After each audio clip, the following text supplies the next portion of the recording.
দেখেন আজকে কিন্তু ভীষণ সোচ্চার একটা দাবি উঠেছে যে পার্বত্য চট্টগ্রাম থেকে কিন্তু সেনা শাসনের উঠিয়ে দিতে হবে। এই দাবিগুলো এই দেশের জনমানুষের দাবি।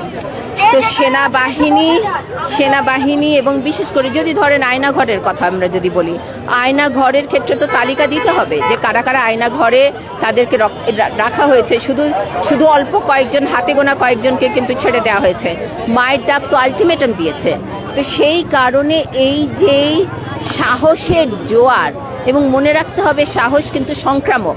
সাহসকে যেমন ভয় সংক্রামক, সাহসও সংক্রামক।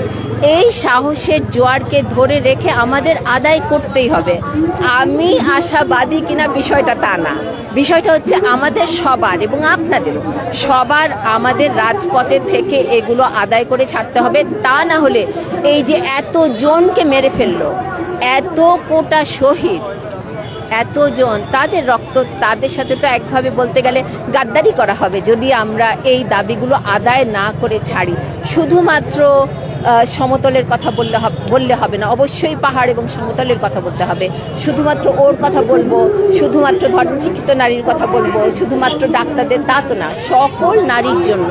এবং যেই বিষয়গুলো হলো বাচ্চা ছেলেরাও ধর্ষণের শিকার হয়, তাহলে আমরা যৌন নিপীড়ন এবং আরও নানাবিধ যে নিপীড়নগুলো আছে সেগুলোর যে আন্তঃসম্পর্ক, সেই আন্তঃসম্পর্কগুলো, এবং এমনকি হয়তো বা এমনও হতে পারে যে আমি যেই সমস্যাগুলো হয় খুব ক্যাম্প ভিত্তিক একটা চিন্তা, যে এখন হচ্ছে আওয়ামী লীগকে দেখে নিব, এখন হচ্ছে এই জিনিসগুলো থেকে মুক্ত হতেই হবে।